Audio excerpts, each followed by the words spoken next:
फैजाबाद में भी सुथरा पंजाब के हवाले से वज़ीर आला पंजाब मरियम नवाज के अहकामात पर ईद उल अज़हा पर अच्छी कारकर्दगी दिखाने वाले सैनिटरी वर्कर में 10-10 हज़ार रुपए के चेक तकसीम किए गए। इंतहाई अहसन इकदाम है। तफसीलात क्या है, राव साहिब महमूद से जानते बताइएगा।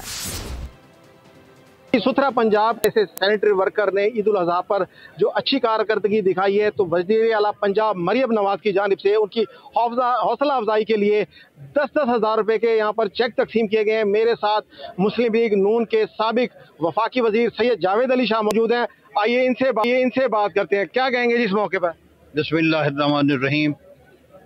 मैं समझता हूँ कि जिस तरह कहा जाता है कि तहारत निस्फ ईमान है, इसको सामने रखते हुए वज़ीर आला पंजाब मरियम नवाज शरीफ साहिबा ने जो पहला कदम चीफ मिनिस्टर बनने के बाद उठाया, वो पंजाब की सफाई, साफ सुथरा पंजाब के नाम से उन्होंने शुरू की।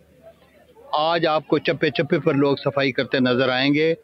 ये सिलसिला पहले कभी नहीं देखा गया था। आपने वफाकी वजीर साहब की बात सुनी कि अगर इसी तरह Punjab government in sanitary worker की हौसला अफजाई, तो इस तरीके से पूरे शहर में बहुत शुक्रिया।